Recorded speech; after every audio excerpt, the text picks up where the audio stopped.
Hello everyone, আসসালামু আলাইকুম। সবাই কেমন আছেন? আশা করি সবাই ভালো আছেন। আলহামদুলিল্লাহ, আল্লাহর রহমতে আমিও ভালো আছি। চলছে জামের সিজন। আর এই জামের সিজনে জাম ভর্তা না খেলে যেন ভালোই লাগে না। এই যে দেখতে পাচ্ছেন কতগুলো জাম। এই জামগুলো আমার ছোট ভাই নিয়ে এসেছে। জামগুলো দেখতেই অনেক লোভনীয় লাগতেছে। মনে হচ্ছে এমনিতেই সব খেয়ে নেই। কিন্তু জাম ভর্তা না খেলে তো শান্তি লাগবেই না।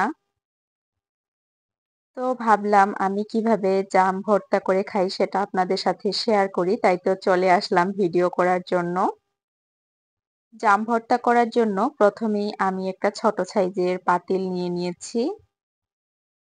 আজকে এই পাতিলে করেই আমি জাম ভর্তাটা করব। এরপর পাতিলের মধ্যে দিয়ে দিলাম ধুয়ে রাখা জাম, কাঁচামরিচ কুচি দিয়ে দিলাম। এরপর দিয়ে দিলাম সামান্য পরিমাণে লবণ। আগে থেকে বাসায় লবণ ঝাল গুঁড়ো করে রেখে দিয়েছিলাম, সেগুলোই দিয়ে দিলাম সামান্য পরিমাণে।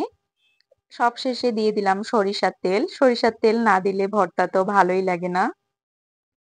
তো এরপর পাতিলের মুখ বন্ধ করে দিয়ে অনবরত ঝাঁকাতে থাকতে হবে। প্রায় ২ মিনিটের মতো ঝাঁকিয়ে নেওয়ার পর দেখা যাবে জামগুলো একেবারেই ভর্তা হয়ে গেছে। এই যে দেখতেই পাচ্ছেন জামগুলো কত সুন্দরভাবে ভর্তা হয়ে গেছে। এভাবে জাম ভর্তা করলে কিন্তু খেতে অনেক অনেক বেশি মজা হয়।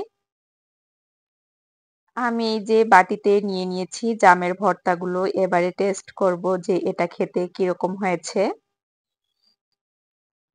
আলহামদুলিল্লাহ, এই জামের ভর্তাটা খেতে অনেক অনেক বেশি মজা হয়েছিল।